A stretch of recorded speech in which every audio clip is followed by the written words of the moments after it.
चलो बच्चों, तो आज हम लोग गुजराती में चैप्टर नंबर 6 शुरू करें। जो चैप्टर का नाम है बिस्मिल्लाह खां। बिस्मिल्लाह खां जिनकी लेखिका हैं लाबू बहन मेहता।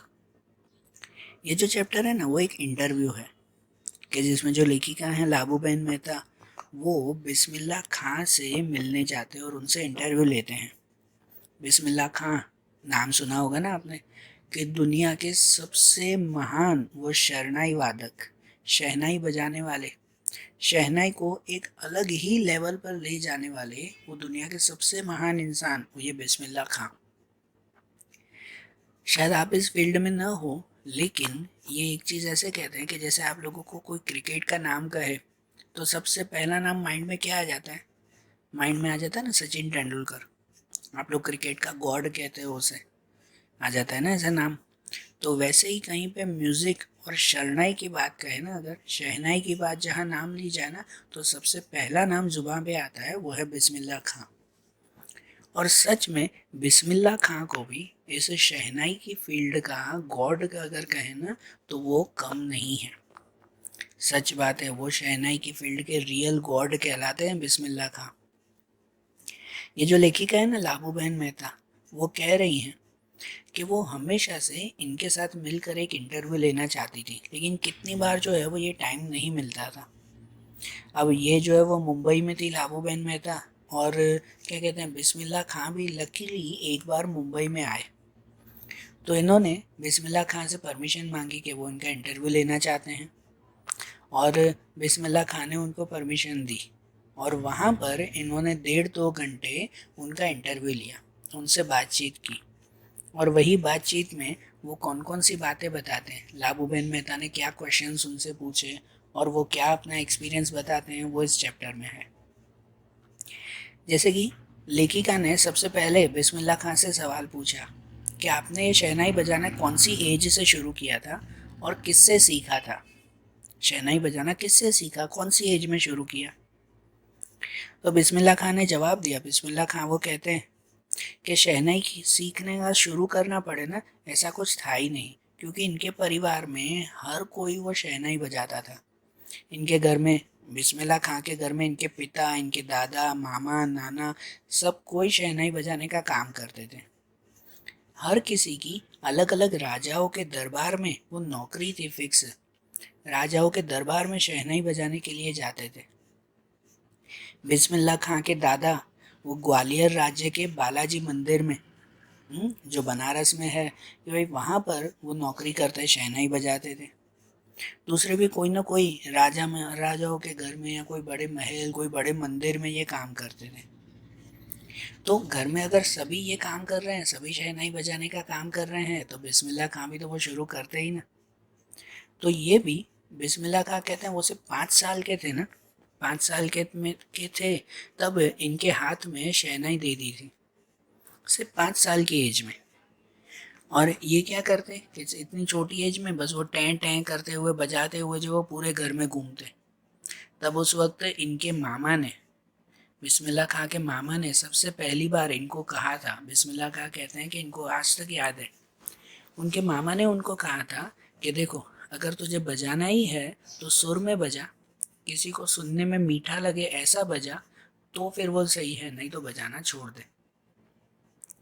बराबर ना, कि सुर में बजाना हो तो ही बजाओ, वरना ये छोड़ दो। तब से बिस्मिल्लाह खां ने वो शहनाई सुर में बजाने की कोशिश की, सीखना शुरू किया, और तब से आज तक वो काम कर रहे हैं। मतलब 5 साल की एज में ही उन्होंने ये सीखना शुरू कर दिया था।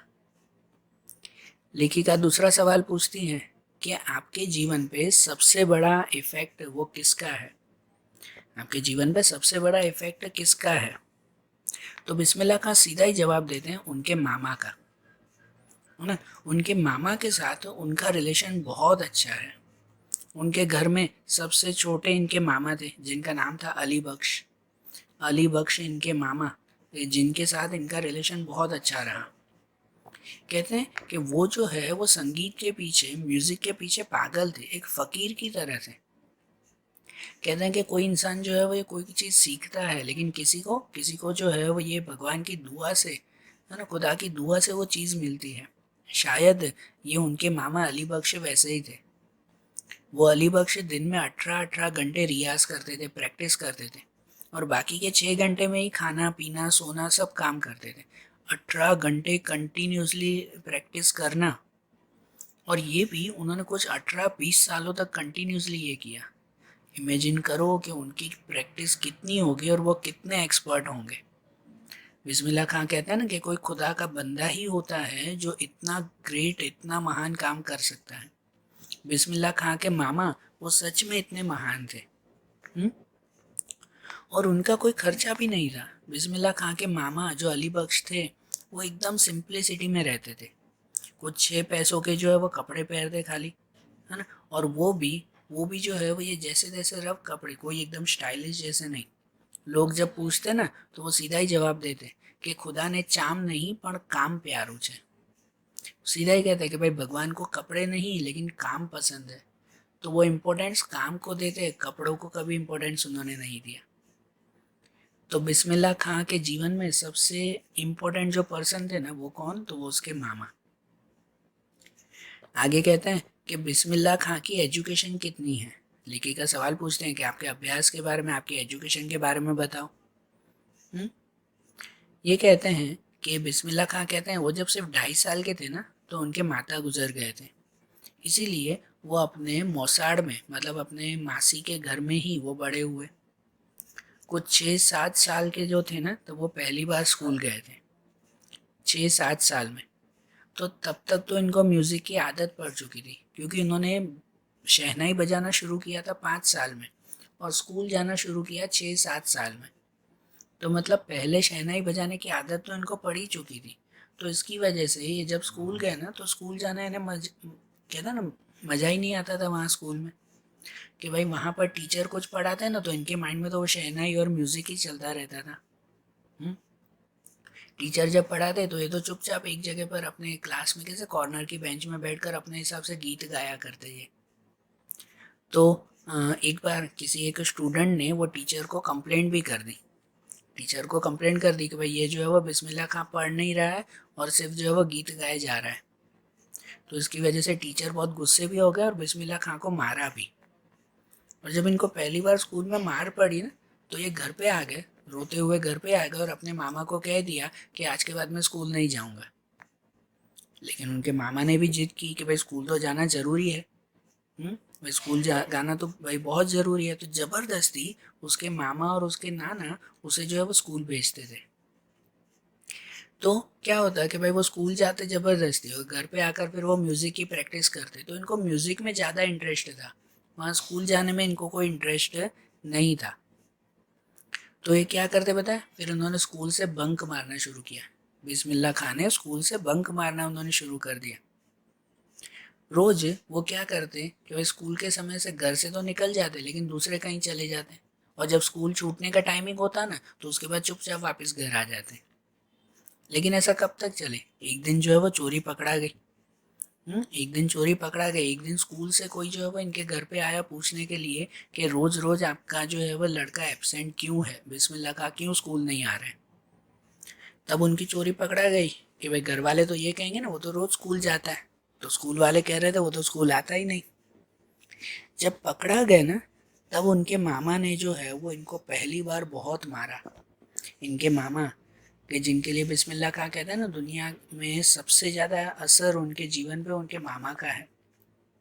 तो इनके मामा ने उस दिन बहुत मारा और समझाया उसके बाद कि दुनिया में कभी, ज़िंदगी में कभी झूठ मत बोलो और 3 बातें सीख लो।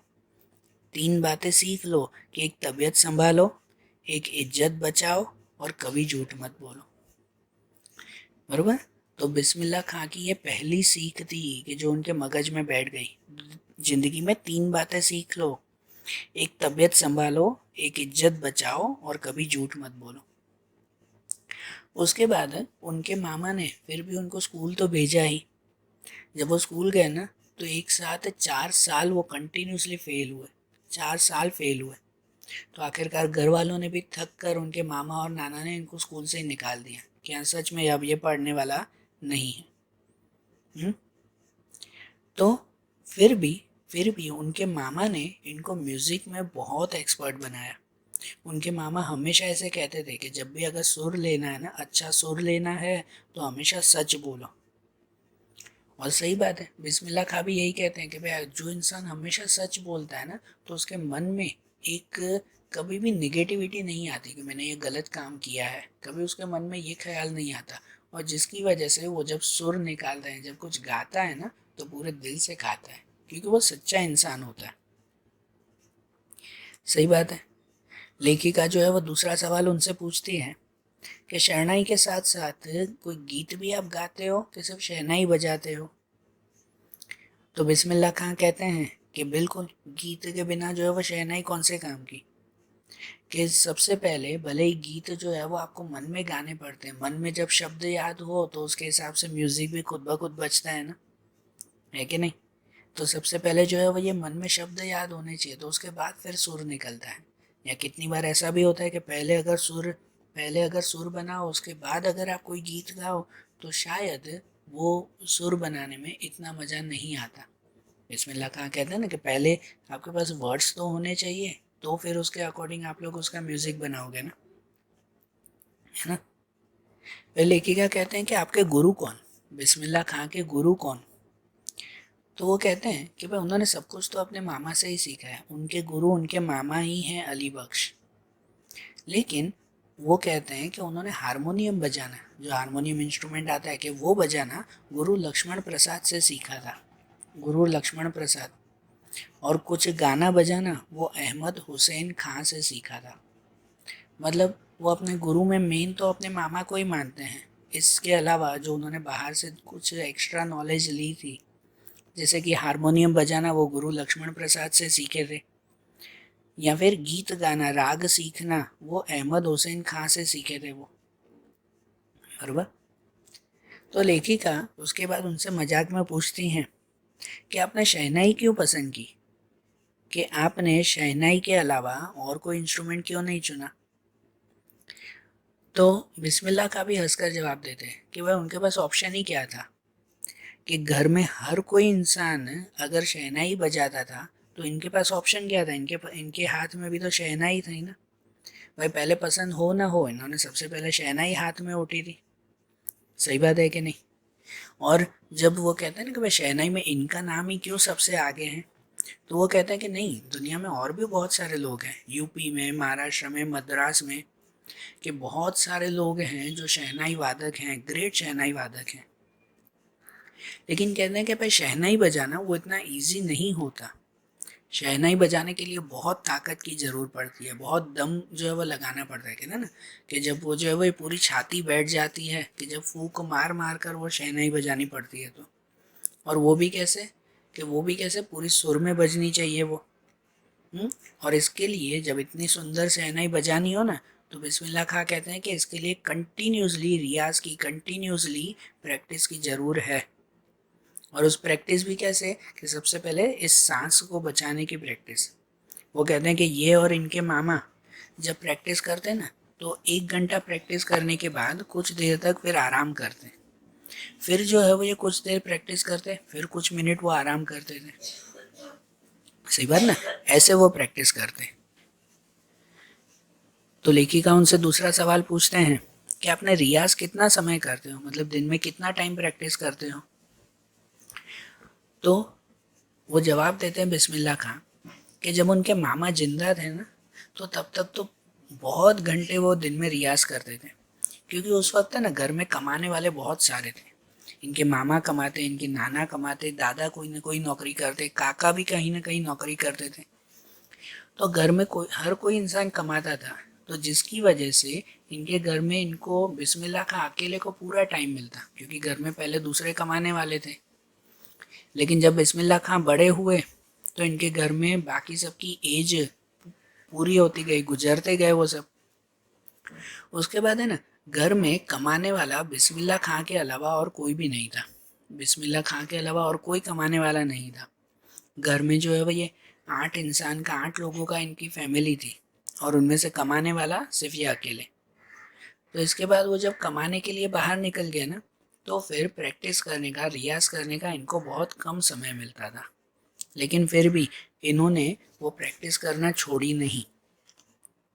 वो कहते हैं कि फिर अगर रियाज़ करना हो ना तो उसका सबसे अच्छा समय वो कौन सा कहते हैं रात का समय।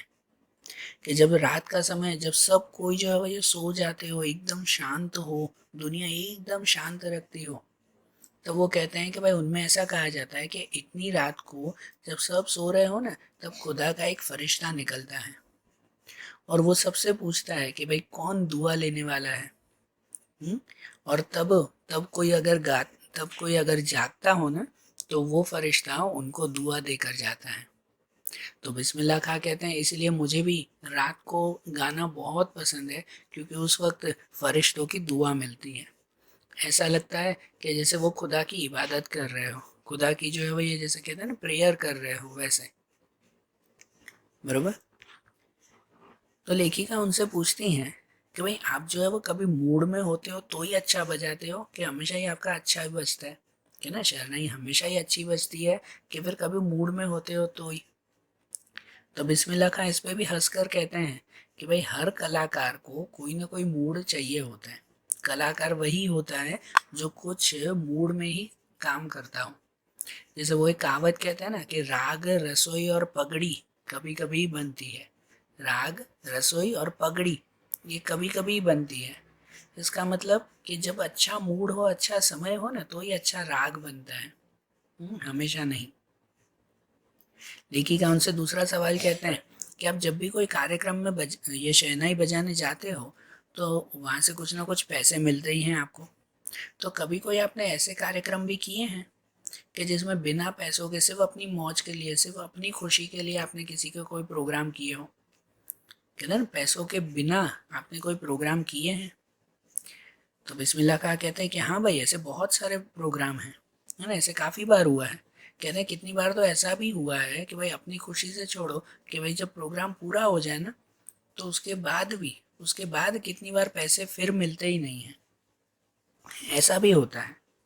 जैसे वो कहते हैं, जैसे वो ये कहते हैं कि भाई एक जगह पर एक प्रोग्राम था जो इस शर्त पे था कि वो प्रोग्राम चैरिटी के लिए है, कि अगर पैसे मिलेंगे या नहीं मिलेंगे नक्की नहीं है।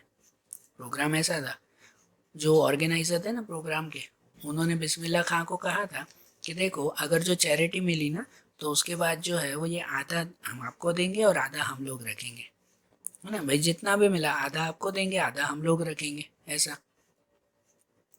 जब जब वो प्रोग्राम के लिए बिस्मिल्लाह खान ने हाँ कहा कि चलो ठीक है, जो मिला तो ठीक है, नहीं मिला तो भी ठीक है। हुँ? तो उन्होंने वो प्रोग्राम इसी शर्त पे किया। जब वो प्रोग्राम हुआ ना, तो वो प्रोग्राम बहुत सक्सेसफुल हुआ, और कुछ मिला तो छोड़ो कि बहुत ज़्यादा मिला, काफ़ी मिला उन लोगों को चैरिटी के लिए। तो ऑर्गेनाइज़र ने ये शर्त रखी थी कि जितना भी मिलेगा वो आधा बिस्मिल्लाह खां को देंगे और आधा खुद रखेंगे। तो उन्होंने आधा जब बिस्मिल्लाह खां को दिया ना, तो उस ऑर्गेनाइज़र का मुंह थोड़ा सा उतरा हुआ था, क्योंकि चैरिटी इतनी अच्छी मिली थी कि वो पूरा का पूरा इतना ज़्यादा बिस्मिल्लाह खां को देने की उनकी इच्छा नहीं थी। बिस्मिल्लाह खां ने उनका फेस देखा कि हाँ भाई इनकी पैसे देने की इच्छा नहीं है, तो बिस्मिल्लाह खां ने अपने पैसों में से 100 रुपये जो उनको मिले, जितनी मिली ना इनकम, उसमें से 100 रुपये वापस दे दिया उनको कि चलो मैं 100 रुपये कम लूँगा। तो उनके चेहरे पर, ऑर्गेनाइजर्स के चेहरे पर एक अजीब सी खुशी आ गई। बिस्मिल्लाह खान ने उस वक्त तो सोचा कि सिर्फ 100 रुपये देने से ये लोग इतने खुश हो जाते हैं, कि अगर मैं मेरे पूरे ही पैसे इनको दे दूँ, कि मैं कुछ नहीं लेने वाला, सब कुछ अगर इनको दे दूँ कि मेरा प्रोग्राम फ्री में हो गया, सब इन्हें दे दूँ, तो ये कितने खुश हो जाएंगे। 100 रुपये से इतने खुश हो रहे हैं तो उतने कितने खुश हो जाएंगे। हुँ? तो उसके बाद उन्होंने अपनी पूरी रकम उनको दे दी। बिस्मिल्लाह खान ने सब कुछ उनको दे दिया। तो वो ऑर्गेनाइज़र तो बहुत खुश हो गए कि इतनी बड़ी चैरिटी मिली थी और बिस्मिल्लाह खान ने कुछ नहीं लिया, पूरी चैरिटी उन ऑर्गेनाइजर्स को मिली। सही बात है ना। तो ऐसे बिस्मिल्लाह खान कहते हैं ना कि भाई कभी कभी ऐसे भी प्रोग्राम करने पड़ते हैं, ऐसे भी किस्से हो जाते हैं। तो ऐसे ही किस्सों पर से लेखिका दूसरा सवाल पूछती है कि आपके जीवन के, आपकी ज़िंदगी के कोई खास किस्से हैं, कोई खास इंसिडेंट आपको याद है? तो बिस्मिल्लाह खां बताते हैं, आप भी ये ध्यान से सुनना। बिस्मिल्लाह खां बताते हैं कि हाँ, उनके जीवन में कुछ 2-4 किस्से ऐसे थे जो वो ज़िंदगी भर नहीं भूल पाते, और वो सभी किस्से ऑलमोस्ट उनके मामा के साथ जुड़े हुए थे, कि जिनमें जिनमें जो है वो ये पहला पहला उनका किस्सा था कि जब क्या कहते हैं कि जब बिस्मिल्लाह खां छोटे थे तो उनके मामा के साथ जो है वो ये किस्सा था। बिस्मिल्लाह खां जब कुछ 15 साल के थे ना, तो वो शहनाई बजाते और बहुत सुंदर बजाते, हर किसी को उनकी शहनाई पसंद थी। लेकिन उनके मामा थे ना, उनके मामा हमेशा उसे टोकते रहते, भाई देखो तुम्हारा ये सुर बिगड़ रहा है, भाई तुम जो वो ये बराबर सुर नहीं ले रहे हो, भाई इससे अच्छा तुम ऐसा करो। तो कितनी बार है ना बिस्मिल्लाह खां को थोड़ा सा गुस्सा आ जाता, मन में बुरा लगता। सही बात है, किसी को भी बुरा लगे कि हर कोई तारीफ कर रहा है तो फिर ये क्यों मेरी बुराई कर रहे हैं, ये क्यों मुझे टोक टोक कर रहे हैं। बिस्मिल्लाह खां को मन ही मन बुरा लगता था, है ना।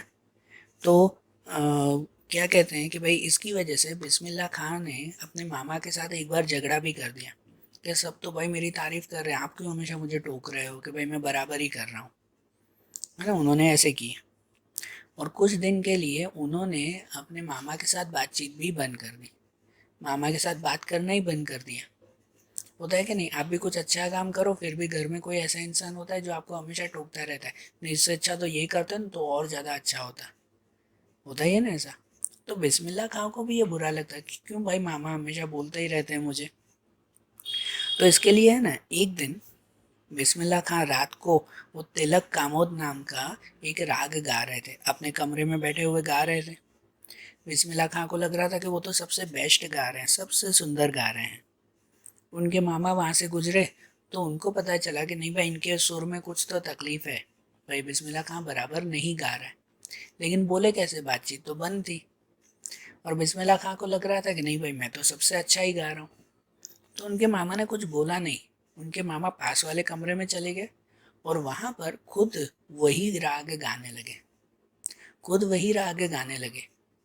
तो जब बिस्मिल्लाह खान ने पास वाले कमरे में अपने मामा को वही राग गाते हुए सुना ना, तब उनको रियलाइज़ हुआ कि उनके खुद के सुर में कितनी मिस्टेक थी। सच में वो ये कहते हैं कि उनके मामा इतने ग्रेट थे, इतने ग्रेट थे कि वो जो सुर लेते ना, ऐसा लगता कि सच में कोई जो है वो ये खुदा का जो है वो ये आशीर्वाद रहमत उनके उनके सिर पर हो, ऐसे फील होता था। बिस्मिल्लाह खां को ऑन द स्पॉट अपनी गलती पता चल गई कि उनके मामा बिना वजह मुझे टोकते नहीं हैं, है ना भाई, गलती है मेरी। तो इस तरह से ये एक किस्से में वो अपने मामा को याद करते हैं। दूसरा एक किस्सा कहते हैं कि उनके मामा की ना एक छोटी सी बैंड थी, एक पार्टी थी उनकी, अली बख्श एंड पार्टी ऐसे नाम रखा था उन्होंने, कि कहीं पर भी कोई भी जो है वो ये ओकेजन कोई भी फंक्शन हो ना, तो इसमें अली बख्श उनके मामा वो अपनी टीम के साथ वहाँ गाने के लिए जाते थे। एक दिन ऐसा हुआ कि जहाँ पर एक शहनाई की कंपटीशन थी, उनके मामा कुछ बीमार थे, तो इसकी वजह से वो अब अपनी टीम के साथ नहीं जा पा रहे थे। तो उन्होंने बिस्मिल्लाह खां को कहा कि भाई तुम चले जाना। तो बिस्मिल्लाह खां ने हाँ कहा। जब वो कंपटीशन के लिए जा रहे थे ना, तो बिस्मिल्लाह खां ने अपने मामा के पैर छुए, कैसे आशीर्वाद लेने के लिए पैर छुए। उस वक्त उनके मामा ने आसमान की तरफ देखकर खुदा को याद करके उनके सिर पर ये बिस्मिल्लाह खां के सिर पर अपना हाथ रखा। बिस्मिल्लाह खां कहते हैं कि उस वक्त वो हाथ रखने से उनको ऐसा फील हुआ कि जैसे उनके शरीर में कोई चेंज आ गया हो, कि जैसे उनके शरीर में खुद उनके मामा बस चुके हो। इमेजिन कर रहा हो कि उनके मामा ने अली ये बिस्मिल्लाह खां के सिर पर जब हाथ रखा ना, तो ऐसा लग रहा था जैसे मामा की पूरी ताकत वो बिस्मिल्लाह खां के अंदर आ चुकी हो। ऐसा बिस्मिल्लाह खां ने खुद फील किया। वो गए कंपटीशन में, कंपटीशन अच्छी तरह से जीते भी, हर तरफ इनकी तारीफ हुई। और जब घर आए ना, तो घर आते ही उनको ऐसे फील हुआ जैसे उनके शरीर से कुछ निकल गया हो। तो इस वक्त बिस्मिल्लाह खां कहते हैं कि उनको उनके मामा की सच्ची ताकत पता चली, कि लिटरली उनको ऐसा फील हुआ कि मामा खुद नहीं चल रहे थे, लेकिन आशीर्वाद देकर अपनी पूरी ताकत उन्होंने बिस्मिल्लाह खां को दे दी। बिस्मिल्लाह खां कंपटीशन में जीत भी गए। जब घर वापस आए तो ऐसे लगा कि उनकी वो ताकत फिर से जो है वो उनके शरीर से निकल गई हो। तो कितना सुंदर अपने मामा को वो याद करते हैं। दूसरा दूसरा एक किस्सा बताते हैं कि ये किस्सा उनके मामा की डेथ के समय का था, जब उनके मामा अली बख्श की डेथ होने वाली थी। कहते हैं कि भाई ये एक्सपीरियंस वो कभी न भूलने वाला एक्सपीरियंस था, कभी न भूलने वाला एक्सपीरियंस था। वो कहते हैं कि इनके मामा थे ना, वो आखिरी समय तक मरते वक्त भी एकदम हेल्दी थे। लेकिन एक दिन अचानक जो है वो दिन के 4 बजे उनकी तबीयत बिगड़ने लगी। रात के 10 बजे तक तो तबीयत और ख़राब हो गई। ये बिस्मिल्लाह खां अपने मामा अली बख्श के पास ही बैठे थे। उस वक्त उनके मामा अली बख्श जैसे तड़प रहे थे, बेड पर बैठे बैठे तड़प रहे थे। हम्म? लेकिन रात को दोनों को नींद आ गई।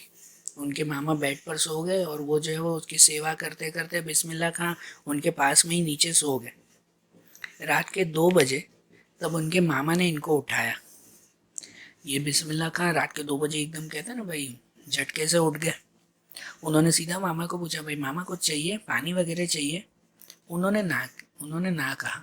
तब बिस्मिल्लाह खां ने ध्यान से देखा ना, तो उनके मामा एकदम हेल्दी लग रहे थे। वही जो सोने से पहले बेड पर तड़प रहे थे, वो अब रात को 2 बजे ऐसे लग रहे थे जैसे एकदम हेल्दी बैठे हो। हम्म? उनको जरा सी भी बीमारी, कुछ भी तरह की तड़प नहीं लग रही थी। फिर अचानक से उनके मामा वो आसमान की तरफ कुछ देखने लगे और कुछ बोलने लगे।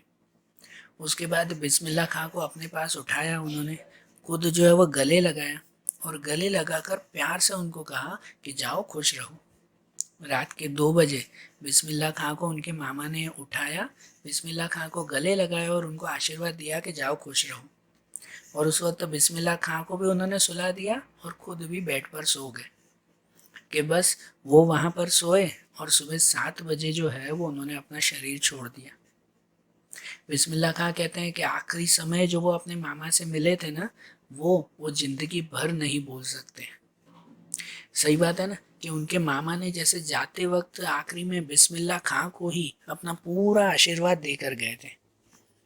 बिस्मिल्लाह खां कहते हैं कि आज जो मेरा जो भी जीवन है, आज मुझे जितनी भी सक्सेस मिली है ना, वो मेरे मामा की दुआ की वजह से ही मुझे मिली है।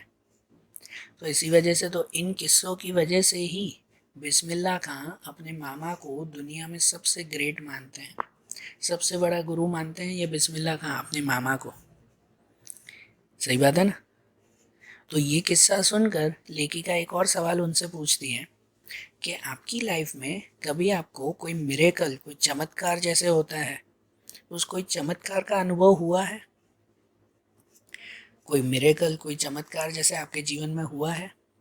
तो बिस्मिल्लाह खां कहते हैं कि हाँ, एक दो ऐसे भी किस्से हैं, लेकिन ये किस्से शायद किसी को बताए नहीं जाते। फिर भी भाई मैं जो है वो आपको एक ये बात बता रहा हूँ। मैं आपको ये बात बता रहा हूँ कि वो कहते हैं कि भाई एक बार वो रात को जो है कहीं पर बाहर वो एक रियाज करने गए थे। जनरली वो पता है काफ़ी बार वो रियाज करने के लिए बिस्मिल्लाह खां वहाँ जाते थे कि इनके घर के पास में एक बालाजी का मंदिर था। उसके पास में गंगा नदी बहती हुई जाती थी, है ना। तो वहाँ पे एक तरफ मंदिर, एक तरफ नदी हो, तो इतना वो सुंदर एटमॉस्फेयर रहता ना कि वहाँ पर रियाज करने का, प्रैक्टिस करने का मज़ा ही अलग होता था। तो एक दिन रात को ऐसे ही उस प्लेस पर वो प्रैक्टिस करने के लिए गए थे। हुँ? वो वहाँ पर कुछ सुर गा रहे थे। तभी उनको अचानक से ऐसा लगा कि भाई कहते हैं ना भाई, दिमाग को एकदम सुन्न कर देना, ऐसी कोई सुगंध उनको जो है वह आई। उनको एक सुगंध एक आई, ऐसी ऐसी सुगंध के जैसे कि नहीं कहते दिमाग में कोई नशा भर देते हो, ऐसी। उन्होंने अपनी शहनाई छोड़कर यहाँ वहाँ देखा कि भाई कहाँ से ये सुगंध आ रही है। पास में देखा तो मंदिर के पास में ही एक बूढ़ा इंसान दिखाई दिया। ऐसा इंसान के जिसे पहली बार देखकर कोई भी डर जाए। कि ऐसा बड़ा सा फकीर जैसा दिखने वाला, कि जिसने सिर्फ एक लुंगी पहनी थी, ऐसा वो हाथ में लकड़ी लेते हुए वो इनके पास आया। एक बूढ़ा इंसान बिस्मिल्लाह खां के पास आया। वो थोड़ा डर भी गए थे। तो बिस्मिल्लाह खां से उस बूढ़े इंसान ने पूछा कि भाई तुम क्या बजा रहे हो? हुँ? उन्होंने उन्होंने बिस्मिल्लाह खां ने पहले फील किया कि जो उन्हें सुगंध आ रही थी ना, वो सुगंध इसी इंसान में से आ रही है, इसी बूढ़े इंसान में से आ रही है। उनको जो है वो उनको क्या कहते हैं, बिस्मिल्लाह खां ने उनको रिस्पेक्ट के साथ उनके पैर छुए, आशीर्वाद लिया। और उस बूढ़े इंसान ने उसको कहा कि भाई मुझे ये शहनाई थोड़ी बजा के दिखा। और बिस्मिल्लाह खां ने उनके सामने वो शहनाई बजा के दिखाई। हम्म? वो जो बजाई ना वो देखकर ऐसा लग रहा था वो सामने वाला इंसान भी जैसे उस शहनाई में गुम हो गया हो। और उसमें जाते वक्त उस बूढ़े इंसान ने उसको आशीर्वाद दिया कि तुम जिंदगी भर मजा करेगा, जिंदगी भर मजा करेगा, ये आशीर्वाद देकर वो चले गए। वो जब चले गए ना तो उसके बाद उन्होंने यहाँ वहाँ देखा तो कुछ ही सेकंड में तो वो इंसान जैसे वहां से गायब हो गया था। बिस्मिल्लाह खां को उस वक्त रियलाइज हुआ कि सच में वो कोई एक देवी पुरुष था, कहते ना एक एंजल पर्सन वो था। बिस्मिल्लाह खां को उस वक्त लग रहा था कि भाई उन्हें उससे दुआ मांगनी चाहिए थी, कोई ना कोई आशीर्वाद मांगना चाहिए था, लेकिन उन्होंने नहीं मांगा। उन्होंने यहाँ वहाँ ढूंढा उस इंसान को। उसके बाद जब उनको रियलाइज हुआ कि सच में वो कोई देवी पुरुष है तो बिस्मिल्लाह खां ने यहाँ वहाँ उस इंसान को ढूंढा, लेकिन वो इंसान कहीं नहीं मिला। वो पता नहीं कहाँ वो चले गए थे। बराबर। तो देखो कहीं कहता है ना कि कोई ऐसा भी चमत्कार वो उनके जीवन में हुआ था। सही बात है। आखिरी में कुछ वो सवाल पूछते हैं तो लेखिका उनसे पूछते हैं कि आप जो शहनाई बजाते हो ना, इस साज की, इस शहनाई की कुछ खासियत है? कुछ खासियत है इनकी? तो वो कहते हैं कि हाँ, कि भाई ये जो शहनाई होती है ना, ये शहनाई मैं अपनी शहनाई खुद तैयार करता हूँ। बिस्मिल्लाह खां क्या कहते हैं कि वो जो शहनाई बजा रहे हैं ना, वो शहनाई वो खुद तैयार करते हैं। कहते हैं कि भाई शहनाई वो ज़्यादातर जो शीशम का लकड़ा आता है उसमें से बनाते हैं। हम्म? ये शहनाई जितनी पुरानी हो ना, जितना यूज़ ज़्यादा हो ना, उतनी वो शहनाई अच्छी तरह से बचती है। कहते हैं कि भाई उनके घर में सभी इंस्ट्रूमेंट्स पड़े हैं कि जिससे वो शहनाई खुद बना सके। वो घर बैठे बैठे खुद वो शहनाई तैयार करते हैं। बिस्मिल्लाह खां कहते हैं कि उनको खुद की एक शहनाई तैयार करने में 2 महीने का समय लगता है। 2 महीने में वो अपनी एक शहनाई तैयार करते हैं। वो शहनाई इतनी कहते हैं ना भाई परफेक्ट रेडी करते हैं कि जिससे सुर में जरा सा भी फर्क ना पड़े, इतनी अच्छी तरह से घिस कर वो तैयार करते हैं। कहता है शहनाई के बीच में एक रीड रखनी पड़ती है, एक छोटा सा एक पार्ट आता है, रीड शहनाई के बीच में रखनी पड़ते हैं। कहते हैं रीड वो बहुत मुश्किल मिलती है। कितनी बार कलकत्ता या दूसरे शहरों में जाकर ये रीड जो है वो लेकर आनी पड़ती है। और वो भी ऐसा ये पार्ट है, ऐसी ये रीड है कि जैसे पानी में या कहीं पर रखो ना तो वो और ज़्यादा नरम हो जाती है, ख़राब हो जाती है। इसी वजह से बारिश के मौसम के अलावा बाकी की टाइमिंग में या बारिश के मौसम में भी ऐसी शहनाई का अगर यूज़ ना हो ना तो उसे ना तेल में डुबो कर रख देते हैं। सोच रहे हो एक शहनाई की भी कितनी केयर होती है। एक तो ये बिस्मिल्लाह खां खुद वो शहनाई बनाते हैं, खुद बनाते हैं ये शहनाई। दूसरा कि इस शहनाई के लिए वो खुद न जाने कहाँ कहाँ से वो लकड़ा लेकर आते हैं, उसके पार्ट्स लेकर आते हैं। शहनाई खराब ना हो तो उसे केयर करने के लिए जब यूज़ ना हो ना तो तेल में डुबा कर रखते हैं। नहीं तो भाई वो जो है वो ये क्या कहते हैं कि भाई फट जाती है। फिर जब तेल में से निकाल कर जब यूज़ हो ना तो उसे अच्छी तरह से पाउडर से साफ करके, तेल साफ करके फिर यूज़ करते हैं। ये बिस्मिल्लाह खां खुद शहनाई बजाते हैं, इसकी वजह से उनको अपनी शहनाई की इतनी केयर है। ठीक है ना, उनका जीवन इस शहनाई के ऊपर निकला हुआ है तो उस चीज़ की केयर वो तो उन्हें करनी चाहिए ही ना, है कि नहीं? हम्म? और आखिरी में अपने परिवार के बारे में वो कहते हैं, अपने परिवार के बारे में कहते हैं कि भाई मेन वो पंजाब के थे, इनका परिवार पंजाब से था, लेकिन कुछ करीबन 250 सालों से इनका पूरा परिवार अब बनारस में रहता है। इनके पिता पैगंबर बख्श थे। कहते पैगंबर बख्श 75 ईयर के थे ना इनके पिता, बिस्मिल्लाह खां के पिता। तो भी एकदम हेल्दी थे, उनके दांत जो है वो एकदम मजबूत थे। कहते हैं दांत इतने मजबूत थे 75 ईयर्स की एज में भी कि जिससे लोखंड को भी, लोहे को भी वो सीधा कर दे। उनके फादर, बिस्मिल्लाह खां के फादर 75 ईयर की एज में भी रोज 2-2 माइल चल कर जाते थे। उनकी आंखें बिल्कुल कमजोर नहीं थी, इतनी बड़ी एज तक भी। और वो कह रहे हैं कि इनका बचपन जैसे गुजरा था ना तो बचपन से ही वो कोई ना कोई राजा महाराजाओं के दरबार में कभी कभी बजाने के लिए जाते थे ना। इनके दादा, नाना, मामा सब कोई राजाओं के दरबार में गाते थे, तो बिस्मिल्लाह खां भी उनके साथ गाते थे।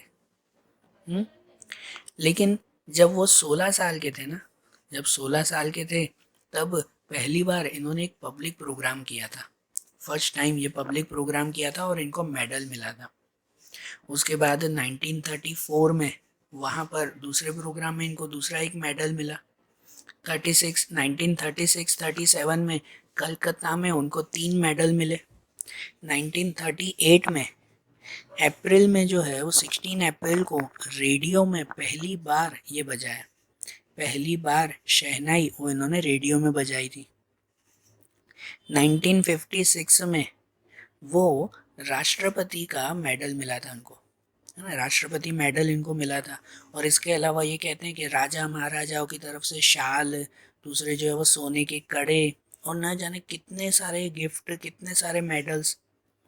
कहते इतने मेडल्स हैं इनके घर पे कि इनके घर में पूरी पूरी पेटियां भरी हुई है उन मेडल्स से। कर रहे हो आप लोग इमेजिन कि बिस्मिल्लाह खान का ये काम ही तो है कि आज उनके घर पे इतने मेडल्स भरे हुए हैं कि पूरी पेटी भरी हुई है इनके घर पे मेडल्स से। ये बॉम्बे में 1942 में पहली बार आए थे, बॉम्बे में 1942 में। और इनके बारे में एक बात है कि जब आज़ादी मिली ना हमें 1947 में, जब हमें आज़ादी मिली तो आज़ादी के वक्त पहली बार जो एक संगीत बजाया जाता है ना, वो खुशी का संगीत, वो संगीत बजाने का मौका वो बिस्मिल्लाह खां को मिला था। दिल्ली पे जब पहली बार रात को 12 बजे जब झंडा लहराया गया था ना, तब रेडियो पर पहली बार पूरी दुनिया में खुशी का संगीत जो सुना था, वो शहनाई, वो खुशी की शहनाई वो बिस्मिल्लाह खां ने बजाई थी। तो इतना महान नाम बिस्मिल्लाह खां का ऐसा ही नहीं है। ये आपको लेसन इसलिए दिया हुआ है कि आप लोगों को भी अगर कुछ महान काम करना हो ना, तो उसमें अपना पूरा जीवन, पूरी मेहनत, सब कुछ दे देना पड़ता है। सिर्फ आराम की ज़िंदगी जीने से कुछ नहीं मिलता। ये देखा ना, 16-16 घंटे रियाज करते थे कि जो है वो अपने इंस्ट्रूमेंट्स खुद तैयार करते थे, हर छोटी छोटी केयर खुद वो करते थे। तभी तो आज उनका नाम है ना। 5 साल की एज में उन्होंने सीखना शुरू किया था और 70 ईयर्स की एज तक बिस्मिल्लाह खां शहनाई बजाते थे। इसी वजह से इनका इतना नाम है, नहीं तो नहीं होता।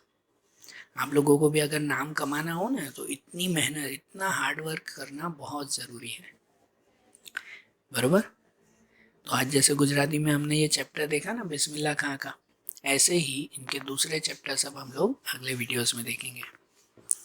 Okay, thank you.